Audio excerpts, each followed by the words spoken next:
Hoy Ucrania mueve ficha. Zelensky, su presidente, ha decidido viajar fuera del país por primera vez desde que comenzó la invasión para viajar hasta Estados Unidos. Allí hoy se reunirá con Joe Biden, que espera ofrecerle 2.000 millones de dólares más en ayudas y también entregarle misiles Patriot.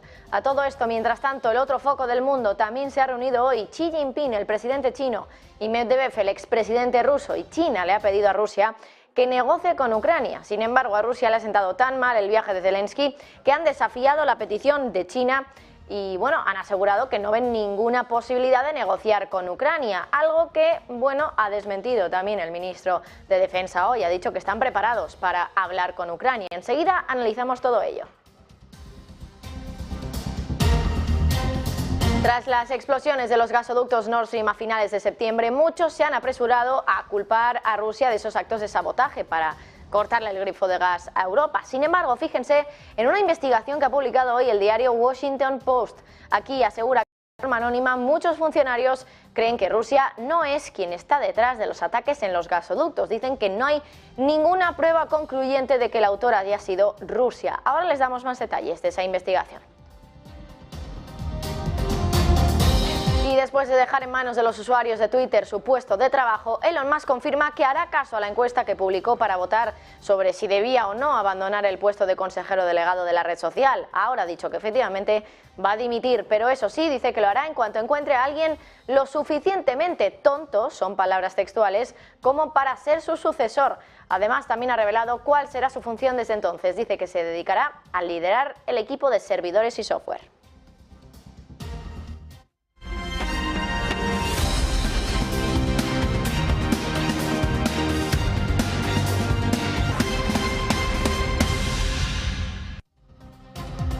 Muy buenas tardes. Zelensky sale de Ucrania por primera vez y lo hace para visitar a Joe Biden, al presidente de Estados Unidos. Hoy Biden y Zelensky se van a reunir en la Casa Blanca y allí se espera que Biden le presente otro despliegue de ayudas, concretamente casi 2.000 millones de dólares en asistencia, y también va a anunciar medidas para entregar una batería de misiles Patriot. En Washington, Zelensky va a aprovechar también para dar un discurso delante del Congreso, su primer discurso fuera del país desde que comenzó la guerra, y que por cierto utilizará para convencer a los republicanos de que Estados Unidos debe mandar más ayuda a Ucrania. Lo va a hacer precisamente en un momento crítico de la invasión, donde su país se ha enfrentado a una ristra de ataques con misiles y aviones no tripulados rusos contra civiles y contra la infraestructura energética crítica en Ucrania. Mientras tanto, Estados Unidos se reúne con Ucrania, pero la otra parte del conflicto también se pone a hablar. Hablamos de Rusia y su aliado China, su amigo sin límites. Aunque los chinos ya han dicho en numerosas ocasiones que ellos no quieren formar parte del conflicto y que están a favor de que haya negociaciones, hoy Xi Jinping, el presidente chino, ha hablado con el expresidente ruso Dmitry Medvedev y ha dicho también que que China quiere que haya negociaciones con Ucrania. Según los medios estatales del gigante asiático, Xi Jinping le ha dicho concretamente que su administración ha estado promoviendo la paz y las negociaciones activamente. Medvedev también se ha pronunciado respecto a las conversaciones con Xi, pero ha sido menos concreto. Ha dicho que han hablado de cooperación económica y estratégica, China y Rusia, y también de su amistad sin límites, y que la conversación ha sido útil. El Kremlin no ha tardado mucho en responder sobre ese llamamiento de los chinos a negociar precisamente cuando Zelensky está viajando a Estados Unidos. Peskov, el portavoz del Kremlin, ha dicho que el viaje del presidente ucraniano a Washington no tendría ningún resultado positivo y que Rusia no veía ninguna posibilidad de entablar conversaciones de paz con Kiev. Pero Peskov ha ido más allá en sus amenazas. Ha advertido que el suministro de armas occidentales suministradas a Ucrania continúa y que eso conduce a un agravamiento del conflicto. De hecho, Peskov ha sido más duro y ha asegurado que esto no augura nada bueno para Ucrania. Hoy también ha hablado Putin, el presidente ruso, y ha dicho, ha endurecido un poquito más su mensaje contra Ucrania. Ha advertido de que no tienen ningún problema con la financiación, la financiación del ejército, y pues que el país va a darle a sus fuerzas armadas todo lo que ellos pidan. Además, ha dicho también que el país, Rusia, está preparado para aumentar su potencial militar, un endurecimiento del mensaje militar de Vladimir Putin en el momento en el que Zelensky está viajando a Estados Unidos.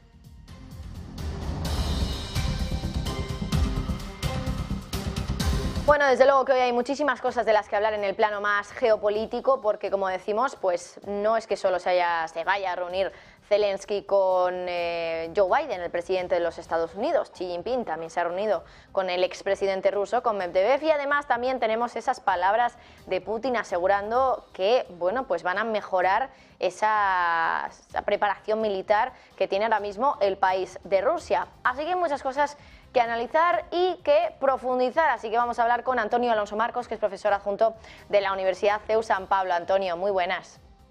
Muy buenas tardes. Bueno, hay muchas cosas que analizar, ya lo decía al principio cuando te daba paso, Antonio, pero en primer lugar vamos a centrarnos un poco en Zelensky-Biden, ese encuentro. Es el primero desde que salió, bueno, desde que empezó la guerra, es la primera vez que sale Zelensky de Ucrania para reunirse cara a cara con algún dirigente, y lo está haciendo pues ahora mismo con Joe Biden, con el presidente de los Estados Unidos. Lo que se está planteando ahora es que Biden le ofrecería 2.000 millones más en ayudas, también la entrega de misiles Patriot, pero ¿qué es lo que puede haber más allá de este titular? ¿Qué pueden hablar? ¿Qué es lo que puede haber en esa conversación entre ambos dirigentes que realmente pueda suponer un antes y un después, ¿no? Porque al final para algo se reúnen.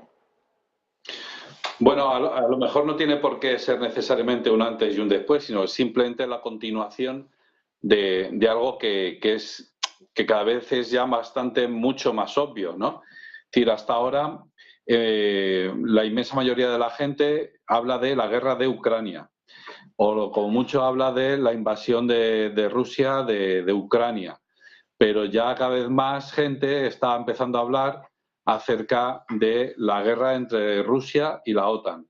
Y es que ese parece ser el escenario que tenemos por delante. Y ya con esta visita de Zelensky a Estados Unidos, pues parece que es mucho más evidente. Es cierto, y los datos están ahí, y nadie lo ha ocultado, y ha salido publicado por activa y por pasiva la cantidad de miles de millones de dólares que Estados Unidos ha dado en material armamentístico, pero también en ayuda humanitaria, pero también en ayudas directas y también en préstamos, etcétera, ¿no? Entonces, esos datos están ahí, son números, pero digamos que lo que se busca ahora es, digamos, el efecto propagandístico, en el sentido de hacer mucho más evidente el respaldo total y absoluto de Estados Unidos a Ucrania en esta guerra. Que insisto, cada vez es más claro que no es una guerra entre Rusia y Ucrania, sino que es una guerra entre Rusia y la OTAN, es decir, entre Rusia y Estados Unidos está utilizando a Ucrania, digamos, como parapeto, como tapón para contener a Rusia, ¿no? Entonces, para hacer que Rusia desgaste su armamento. Ojo que también, y esto también lo sabemos todos, la OTAN también se está desarmando, en el sentido de que está gastando mucho armamento, no para su propia defensa, sino que se lo está pasando a Ucrania. ¿Qué es lo que vamos a hacer hipótesis, porque lo que sabemos es lo que sabemos y los números están ahí, pero vamos a hacer una serie de hipótesis. ¿Qué escenarios puede plantearle Biden a Zelensky?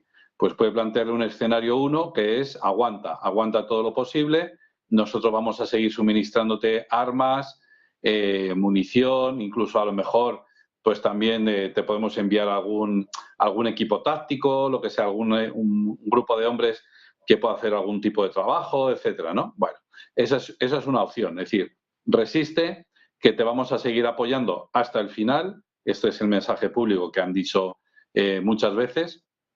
Ese es un escenario. El segundo escenario es, bueno, reconoce, el escenario 2 es de rendición, ¿no? De asume lo que hay y ya está, ¿no? Viendo las cosas cómo se van alineando, ¿no? Cómo se van alineando los planetas en las últimas semanas, estaríamos más bien en un tipo de escenario, del primero que he descrito, de aguanta todo lo posible, que te vamos a apoyar hasta el final y vamos a seguir echando armas y vamos a seguir echando hombres. También hay que tener en cuenta, por cierto, que cuando dice Estados Unidos, nosotros le vamos a regalar, claro, le van a regalar material militar obsoleto o no de última generación, ni mucho menos, y lo hemos visto, yo he visto algunos vídeos en los que a los pobres soldados ucranianos se les incendiaba el lanzacohetes, por ejemplo, nada más accionarlo, y menos mal que no le explotó encima, o como el regalo este que le hicieron al jefe de la policía de Polonia, ¿no? Que le explotó también, ¿no? Entonces, cuando decimos que Estados Unidos le ha dado armas y que está invirtiendo dinero en armas, bueno, también hay que ser un poco claros y es, bueno, que Estados Unidos paga a sus empresas armamentísticas con dinero público para que esas empresas armamentísticas le proporcionen ese armamento a los ucranianos. Es decir, que es engrasar la máquina del dinero y la máquina de echar a andar la economía de Estados Unidos, al menos en esa parte de su economía. Ya digo, el escenario 2, el ríndete, acepta o vamos a negociar, quién sabe si para más adelante reiniciar este conflicto, vamos a congelarlo, nunca mejor dicho, ahora por el invierno, y vamos a aceptar que Crimea ya es parte de Rusia y que el Donetsk y el Lugansk, es decir, el Donbass, pues bueno, ahora de momento, si quieres, hacemos unos referéndum que pasen de momento a Rusia, pero luego ya más adelante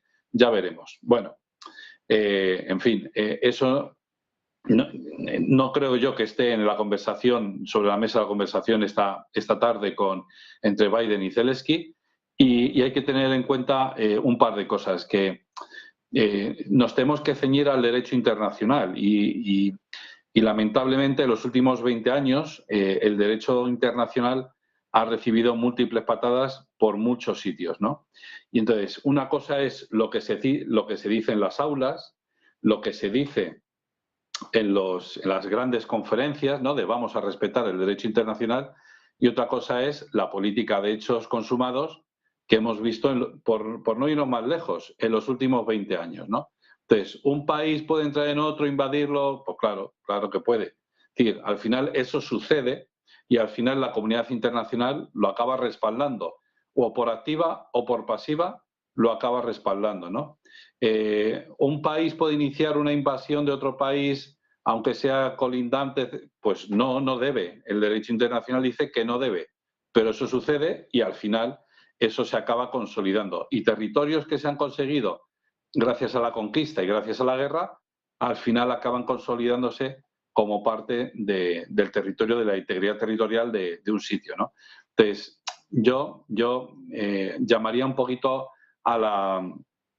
digamos, al realismo, ¿no? Es decir, bueno, pues esto va a ser así. Es decir, esto al final es medir fuerzas y va a ser medir fuerzas entre Rusia y la OTAN. Pero cuidado, y aquí los chinos, yo siempre lo digo, hay que tener, con el rabillo del ojo hay que ir mirando a China, porque al final este conflicto, uno de los más grandes beneficiados va a ser China, sin lugar a dudas, porque China es la potencia que está emergiendo, Estados Unidos es la potencia que va en declive, que va en claro retroceso, y China es la que está tomando nota a cada paso de las decisiones que toma Estados Unidos o de lo que se dice en el ámbito internacional, y efectivamente China lleva sus ritmos, lleva sus tiempos, es dueña, muy dueña de sus tiempos, va despacito, ella tiene puesta la mirada en el año 2049, no, ni siquiera en el año 2030, que es donde nosotros tenemos puestas todas nuestras esperanzas, ¿verdad? En la Agenda 2030, de vamos a acabar con el hambre del mundo, etcétera, ¿no? Sino que ellos tienen puestos sus ojos en el año 2049, que es el centenario de la proclamación de la República Popular China. Ese es su gran, digamos, su gran aniversario, su gran meta, su gran punto de encuentro, a partir del cual va a quedar más que evidente para todo el resto del mundo que China es la potencia hegemónica, ya no una potencia o una gran potencia entre otras muchas más, sino la potencia hegemónica mundial. Es un plan, digamos, que no es una conspiración, es decir, es algo que está puesto negro sobre blanco y que ellos, pues bueno, los ponen con total tranquilidad y ya van avisando, y esto es lo que más nos atañe a nosotros, ¿no? Es decir, el hecho de que hasta ahora Estados Unidos es quien ha marcado las reglas del juego en el ámbito internacional, tanto en economía como en comercio, como en lo militar, como en la seguridad, etcétera, pero a partir de ahora ya tenemos que dejar paso a otros países, ¿no? Y entre ellos, pues China. Y eso es, digamos, esos dos escenarios, ya digo, que están sobre la mesa, pero ya digo, el primer escenario, que es el de, bueno, tú aguanta y ya veremos es el escenario que es más posible, ¿no? Hay una otra cuestión, una última cuestión que me gustaría comentar, y es la cuestión de Nagorno-Karabaj. En las últimas semanas se está incrementando mucho la tensión en el Nagorno-Karabaj porque Azerbaiyán, digamos, está presionando fuerte en esa parte del flanco sur de Rusia, que esto no hay que olvidarlo, que sí es interesante en general o así en términos generales porque es una región en la que se está sufriendo mucho, hay que tener en cuenta que es una región en la que se está jugando también un poco el futuro geopolítico de la región. Estamos hablando del Cáucaso Sur. Azerbaiyán es un país musulmán con lazos fuertes con Turquía, muy apoyado por Turquía. Ahora mismo, en la actualidad, Azerbaiyán se siente fuerte y Azerbaiyán está atacando. Armenia, ¿quién tiene de su lado a Armenia? Y este es un dato y muy interesante, porque ahora mismo hay tropas de paz o peacekeeping operation, peacekeepers, hay rusos, una fuerza de paz, de interposición de la paz rusa de la Organización del Tratado de Seguridad Colectiva, desplegados en Nagorno-Karabaj, que en principio es un territorio que Armenia le arrebató a Azerbaiyán hace la friolera de más de 30 años y bueno, entonces por eso están allí desplegados porque en principio es territorio de Armenia, ¿no? Que pertenece la República de Artsaj, el Nagorno-Karabaj en principio pertenece a Armenia, ¿no? Entonces les están protegiendo. Yo he visto vídeos, porque circulan por las redes sociales, en los que directamente algunos azeríes están insultando, provocando a los soldados rusos. Los rusos no entran al trapo, pero quién sabe si esa situación puede explotar. Insisto, si se le abre un flanco en el sur a Rusia, no por su propio territorio, sino por defender a un aliado suyo, que en este caso es Armenia, que recordémoslo, hace unas semanas, en la reunión de la Organización del Tratado de Seguridad Colectiva, el presidente de Armenia, el primer ministro de Armenia, Pashinyan, le llamó la atención a Putin, le abroncó en vivo y en directo pues, durante la reunión, y eso salió en todos los medios. Y eso pues, es para llamar la atención de un tema, y es que efectivamente en Rusia a lo mejor no está haciendo todo lo que debería hacer con su aliado, ¿no? Con su socio, ¿no? Entonces, pidiendo esa protección extra, al final a lo mejor se quedan desnudos. Bueno, pues ya veremos a ver cómo evoluciona esto. Antonio, por cierto, para terminar ya, porque nos quedamos sin tiempo, quería pedirte un poco de profundidad, sobre todo en esas declaraciones un poco cruzadas que hemos visto desde Rusia hoy. Por un lado, Peskov diciendo que no hay ninguna posibilidad de que haya una negociación con Zelensky, con Ucrania, y luego el ministro de Defensa diciendo que estaban preparados para hablar. Claro, aquí nos creemos, porque al final desde dentro del gobierno estamos viendo cosas contrarias, mensajes contrarios, y lo que sí que es cierto que hoy hemos visto, por ejemplo, a China pidiéndole directamente Xi Jinping a Medvedev que, bueno, faciliten esas negociaciones de paz. ¿Consideras, o bueno, cuál de las dos opciones consideras que es un poquito más factible, más verídica, que haya negociaciones o que no? Bueno, pues aunque parezca paradójico, ambas declaraciones son perfectamente compatibles, porque la buena voluntad, la predisposición para negociar, no solo para entablar conversaciones, ha estado de las dos partes, tanto de Ucrania como de Rusia, al menos oficialmente, han estado sobre la mesa, ¿vale? La buena predisposición de ambas partes siempre ha estado sobre la mesa. ¿Por qué? Porque, ya digo, al menos oficialmente o de cara a la galería, porque si no, digamos, pierde puntos de cara al sistema internacional, ¿vale? Entonces el resto de países está muy pendiente de cuál es la actitud que se mantiene en ese conflicto. Entonces, si Rusia dice ahora oficialmente, pues me niego en rotundo a sentarme a negociar, lo que está diciendo es la única vía posible es la guerra. Y eso obviamente en el derecho internacional y en este sistema internacional eso no puede ser. Siempre se tiene que mantener, al menos oficialmente, al menos de cara a la galería, insisto, siempre se tiene que mantener oficialmente esa puerta abierta al diálogo. Y la segunda declaración, que es en estas condiciones no nos podemos sentar a negociar, es perfectamente compatible con esta. Nosotros queremos sentarnos a negociar, la diga quien la diga Ucrania, la diga Rusia o la diga cualquier otro actor internacional. Pero lo que sí que es cierto es esto. Si Rusia dice ahora mismo no nos podemos sentar a negociar, pues tiene razón, porque por la otra parte, por la parte de Zelensky, ya ha dicho que no va a admitir la nueva realidad, que es un eufemismo para decir que Crimea, el Donbass, etcétera, y esos territorios, esas 4 regiones, pues se han incorporado al territorio de Rusia, de facto, y ya veremos si eso se hace de jure. Entonces, si ellos no aceptan esa nueva realidad, es como un insulto, obviamente, es un insulto para la parte rusa y al contrario, ¿no?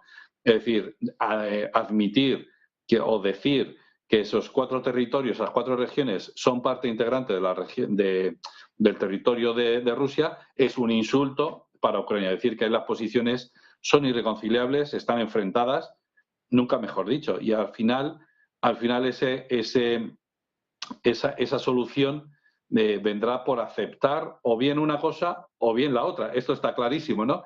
Y entonces, precisamente por eso se aprieta en la guerra, porque se intenta forzar a Kiev a que acepte esa realidad.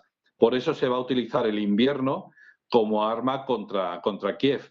Insisto mucho en lo de Kiev, porque no es contra los ucranianos. Si fuera una guerra despiadada de los rusos contra los ucranianos, habrían bombardeado sin ningún tipo de complejos. Desde el primer día habrían arrasado, pero completamente arrasado con aviones, todo el territorio de Ucrania. Ese no es el objetivo. El objetivo es hacerlo pasar mal a la población civil, por supuesto, para que la propia población civil ucraniana sea quien eche del gobierno a Zelensky. Zelensky diga, ya no puedo más, yo no puedo soportar más esta situación.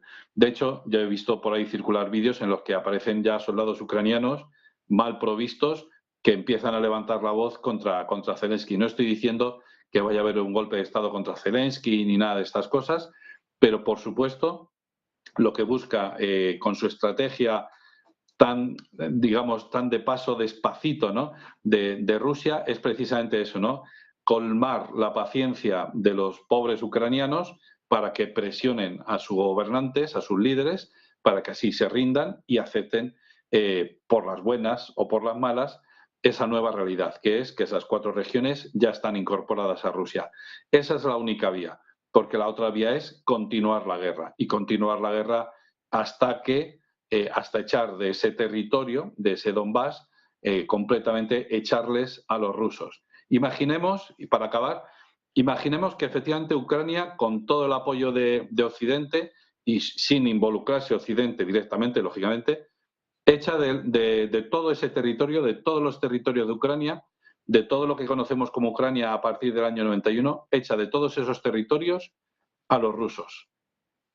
El día siguiente, ¿cómo va a ser la vida en esas regiones? Pues será como ha sido hasta ahora, desde el año 2014 o antes hasta ahora. Es decir, un infierno para la población civil que está viviendo allí. Esto no hay que olvidarlo. Es decir, la gente que está viviendo allí ahora, dice mucha gente, no ha habido manipulación en los referéndums. A mí me suena que no. A mí me suena que no ha habido manipulación en los referéndums. A mí me suena que esa gente realmente quiere vivir en Rusia. Esta es la información que yo tengo, ¿no? Entonces, al día siguiente, imaginemos que Ucrania reconquista esos territorios. El día siguiente va a ser un horror y un infierno para esos rusos que están viviendo ahora en esa parte de Ucrania. Con lo cual, o alguien le convence de esto a Zelensky, o alguien se lo hace ver así de esta manera, o al final al final esta guerra se va a prolongar demasiado tiempo pues a lo largo del año 23 incluso. Alonso Marcos, profesor adjunto de la Universidad CEU San Pablo, muchísimas gracias por explicarnos también pues por qué muchas veces vemos esos dos mensajes que a veces pueden sonar contradictorios, pero que al final sí que es cierto que pueden convivir juntos. Antonio, muchísimas gracias. Gracias a vosotros por invitarme. Gracias. Y nosotros seguimos hablando de otras cuestiones. Por ejemplo, ayer ya les contábamos que el Banco de Japón había robado la Navidad tras convertirse en el Grinch particular del mercado. Ayer ese banco sorprendió con un movimiento extrañamente hawkish al aumentar el tope que tiene activado para controlar la curva de tipos y que el rendimiento del bono a 10 años no supere determinado umbral. Ahora ese umbral ha pasado del 0,25 al 0,5 actual y eso hizo que ayer los rendimientos del bono japonés a 10 años se duplicaran prácticamente hasta superar el 0,4%. momento. Hoy muchos expertos ven en esta señal, en esta primera señal de que el Banco de Japón no está más que enseñando la patita del halcón ante este movimiento. De hecho, es lo que ahora cree Goldman Sachs, que va un poco más allá.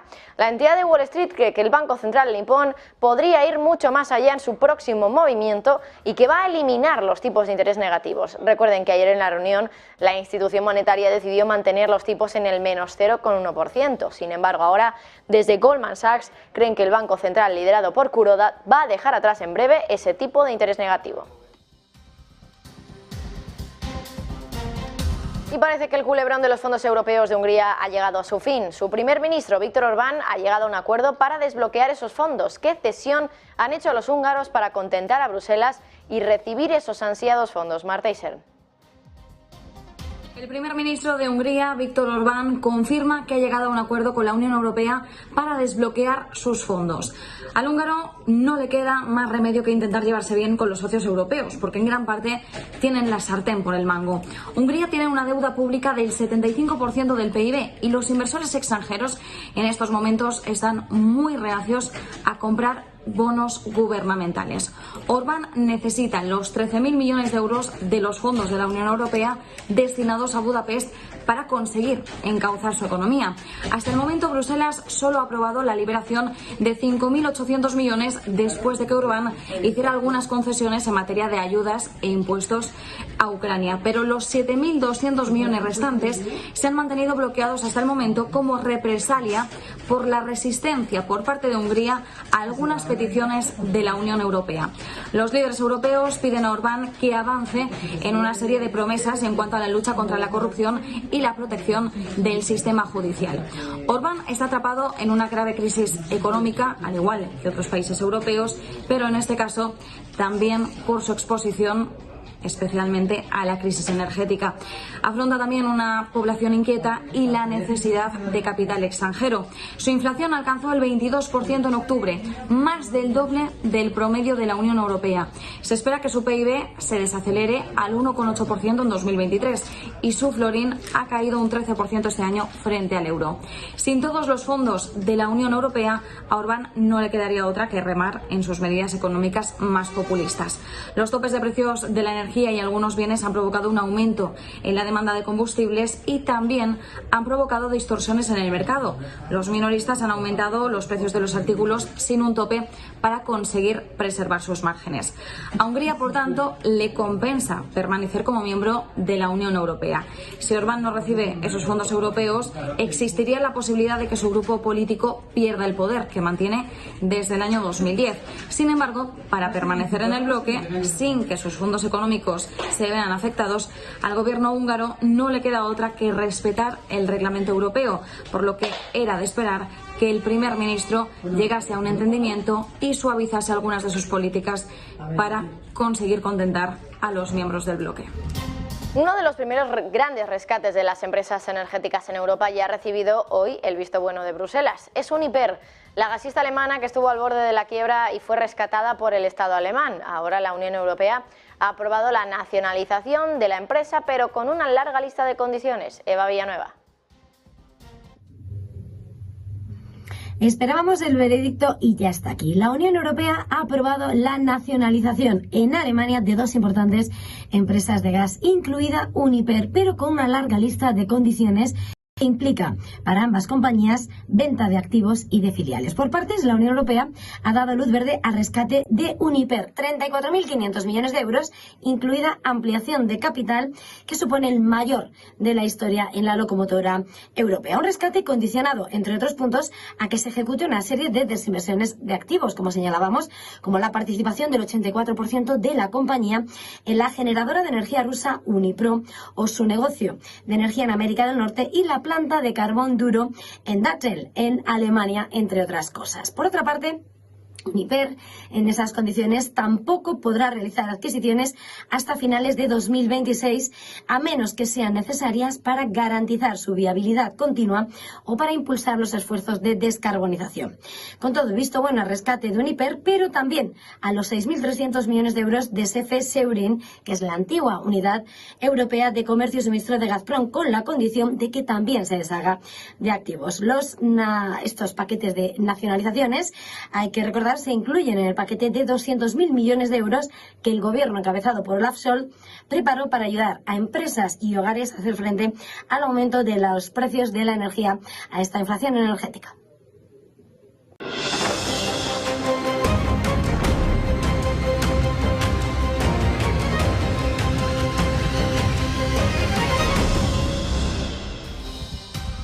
El tope al gas aprobado por la Unión Europea no deja de acumular detractores y algunos de ellos consideran ya incluso que es poco probable que ese techo de precio ayude a reducir los costes del gas para los consumidores y las empresas. Así lo aseguran expertos consultados por Financial Times. Mientras tanto, los reguladores europeos han calificado el tope al gas como algo sin precedentes y critican que no haya sido probado. Los expertos consultados por el diario británico aseguran que las largas negociaciones sobre la introducción de un límite en los precios del gas han agotado los recursos políticos de Bruselas.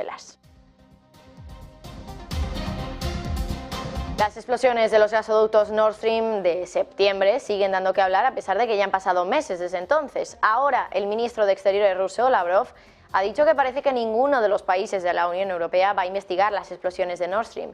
Sin embargo, hace unas semanas, Suecia publicaba los detalles de su investigación y aseguraba que se había tratado de un sabotaje. Todavía no hay ninguna información, eso sí, sobre quién fue el causante de ese sabotaje.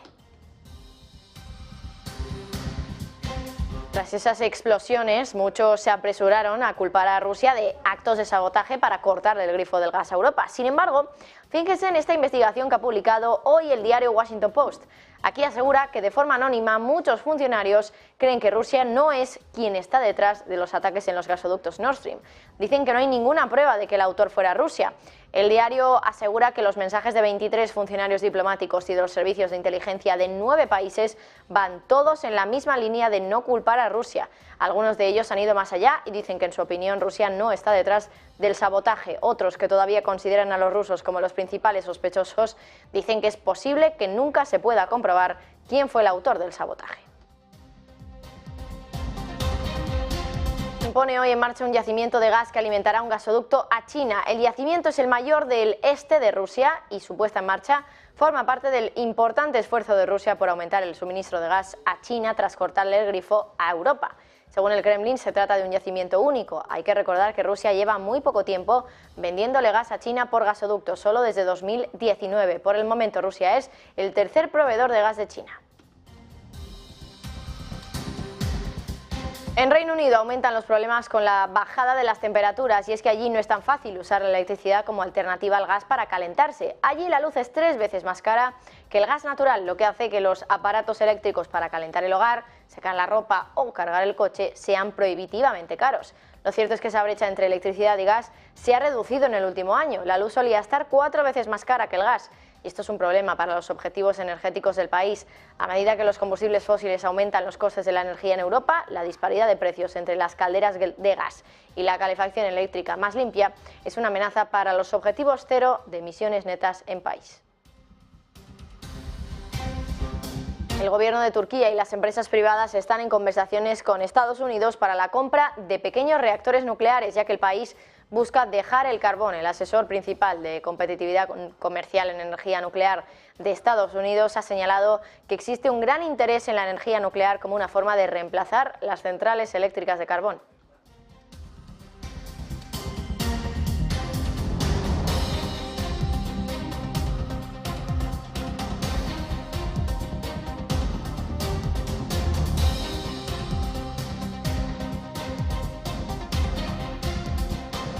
Y después de dejar en manos de los usuarios de Twitter su puesto de trabajo, Elon Musk confirma que va a hacer caso a esa encuesta que publicó en Twitter para votar si debía o no abandonar el puesto de CEO de la red social. Ahora ha dicho que efectivamente va a dimitir, pero eso sí, dice que lo hará en cuanto encuentre a alguien lo suficientemente tonto como para ser su sucesor. Además, también ha revelado cuál será su función desde entonces. Dice que se dedicará a liderar el equipo de servidores y de software.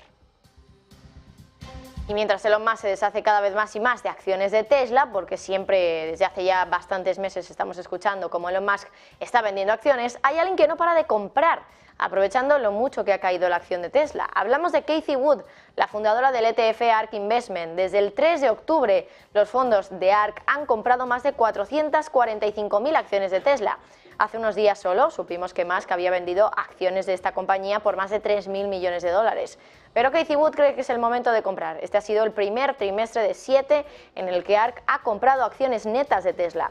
La cuestión es que hasta ahora el CEO de esta compañía ha admitido que estaba haciendo malabarismos con demasiadas responsabilidades por el rol que asumió en Twitter. Ahora Musk ha dicho que va a dejar el puesto de consejero delegado de la red social, así que habrá que ver si el regreso de su atención total a Tesla vuelve a hacer resurgir a sus títulos.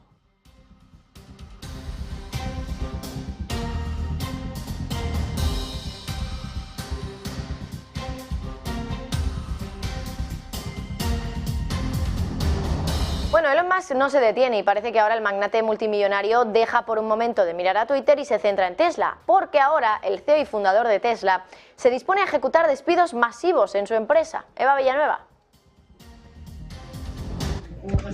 Muy buenas. Elon Musk no se detiene y parece que ahora el magnate multimillonario deja por un momento de mirar a Twitter y, como si del ojo de Sauron se tratase, pone sus ojos sobre Tesla.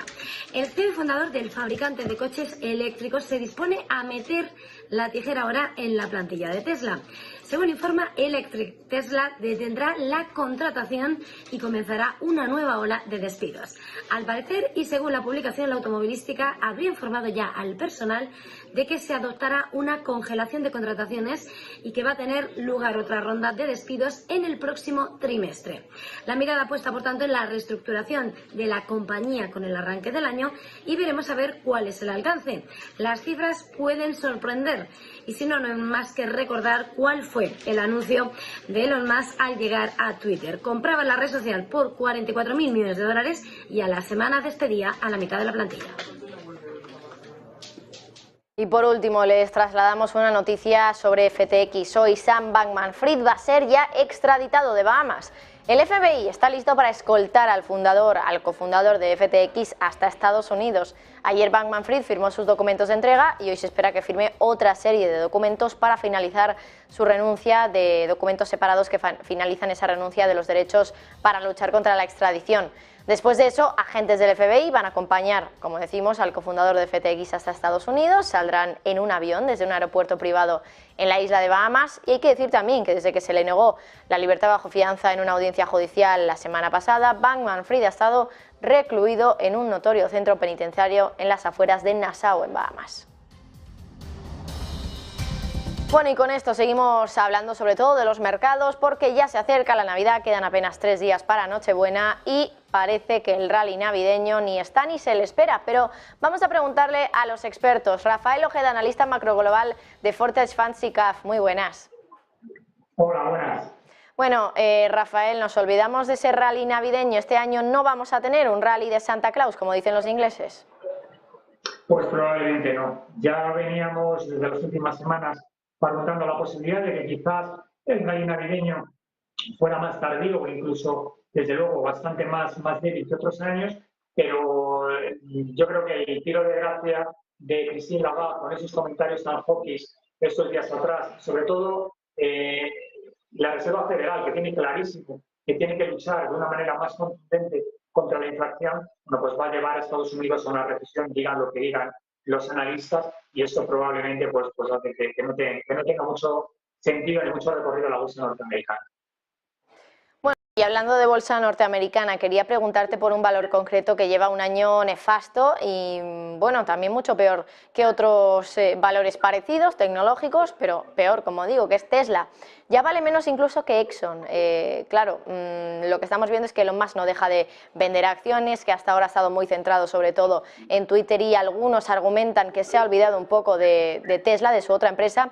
Y luego tenemos a Cathie Wood, la famosa inversora que se ha puesto a comprar. Lleva ya varios meses haciéndolo, pero ahora, por ejemplo, lo que hemos visto es que en este último trimestre ya ha ejecutado compras netas de acciones de Tesla. Concretamente, las últimas que ha hecho son más de 445.000 5.000 acciones las que ha comprado Cathie Wood. ¿Cómo vemos este valor Tesla? Porque ha caído mucho, pero no sé si consideras, por ejemplo, que puede ser una oportunidad de compra precisamente por la valoración que pueda tener ahora su acción.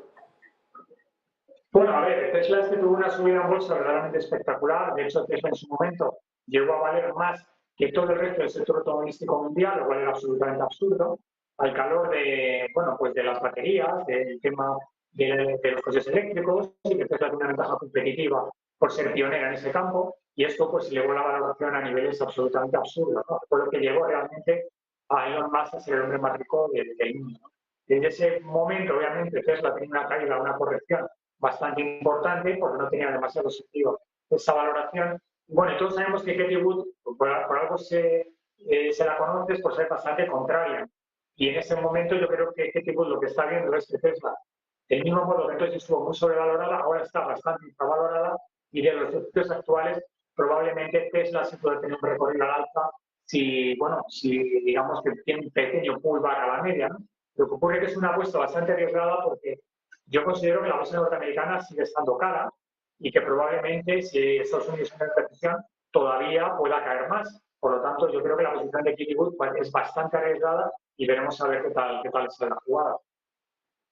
Por último, ya quería preguntarte por el Banco de Japón. Desde ayer venimos hablando de ese movimiento sorpresa que hizo el Banco de Japón, un banco que nos tiene acostumbrados a una postura ultra dovish, desde luego, con unos tipos de interés que todavía están en negativo, pero ayer hizo algo que muchos, bueno, pues a muchos les hizo considerar que podía ser el Grinch navideño, ¿no? Que había robado la Navidad, porque al final los mercados tuvieron una reacción muy fuerte a esa decisión de aumentar ese tope de control de la curva de tipos desde el 0,25 al 0,5 en la referencia de los bonos a 10 años. Y, por ejemplo, he estado leyendo que Goldman Sachs cree que el Banco de Japón, ya en su próximo movimiento, en la siguiente reunión, va a dejar atrás los tipos de interés negativos. ¿Consideras que esto puede ser una posibilidad? Y en ese caso, Rafael, ¿cuál puede ser la consecuencia que pueda tener? Porque hemos visto que algo tan simple, entre comillas, como ese aumento del tope que tiene el Banco de Japón para controlar la curva de tipos ha tenido un efecto en prácticamente todo el mercado. ¿Podría tenerlo también el hecho de que uno de los pocos bancos centrales del mundo que quedan con tipos en negativos pues cambie esa política monetaria por completo? Puede ser, sobre todo por la sorpresa, es decir, Kuroda, si algo ha hecho es que realmente nunca ha movido el guión, es bastante previsible y que este gesto pueda llevarlo a cabo como lo ha hecho y probablemente continúe en los próximos meses puede ser bastante relevante, sobre todo por el tipo de cambio del yen. El yen está claramente infravalorado y en ese momento yo creo que el yen puede coger fuerza y eso sí puede mover los mercados. Si la posición de Japón en los mercados, lo que realmente lo que ha necesitado durante todo este tiempo es exportar mucho para poder mantener su economía a flote y por tanto, bueno, la debilidad del yen le ha venido muy bien. Pero en un momento en el cual quizás la economía esté más apuntalada, pueda poder aprovechar un yen más fuerte para poder negociar. Pero lo cierto es que, como tú me indicas, es una posición bastante posible y a mi modo de ver no tiene demasiado sentido mantener los tipos tan ultra bajos y esa medida en contra absolutamente de todo raciocinio y sobre todo de lo que hacen los mercados a nivel mundial. Pues Rafael Ojeda, analista macro global de Fortress Fancy Cap, como siempre, muchísimas gracias. Adiós, buenas tardes. Que pases buena tarde, Rafael. Y nosotros nos quedamos, desde luego, con ese movimiento que hemos visto hoy en el tablero geopolítico, con Zelensky, presidente ucraniano, viajando hasta Estados Unidos, que, por ejemplo, nos decía Antonio Alonso cuáles pueden ser un poco los escenarios que le plantee Joe Biden, que es básicamente aguanta o ríndete. Antonio Alonso, el profesor, nos decía que, en su opinión, más bien lo que le va a decir Biden a Zelensky es que aguante, que todavía aguante. Y también nos decía que, bueno, al final a Estados Unidos Ucrania le sirve, entre otras cosas, como parapeto para continuar, que Estados Unidos continúe en esa especie de guerra contra Rusia, una guerra que, bueno, Antonio Alonso considera un poco encubierta, pero que en definitiva al final es un conflicto entre la OTAN y Rusia. Eso nos dice Antonio Alonso, así que nos vamos a quedar pendientes porque esta tarde vamos a tener ya noticias de Zelensky con Biden, veremos qué es lo que se acuerda, habrá muchas cosas de las que por supuesto pues acaben por no trascender, pero desde luego que lo que suceda en el día de hoy ya está marcando un antes y un después Pues porque es la primera vez que Zelensky sale de su país para reunirse con un líder, en este caso estadounidense, que bueno, pues nunca antes lo había hecho desde que había comenzado esta invasión de Ucrania por parte de Rusia. Así que estamos muy pendientes de todo lo que pueda suceder durante esta tarde. Nos vamos ya, les dejamos a las 3 como siempre con Rolling Stocks con Marta Iser. Gracias.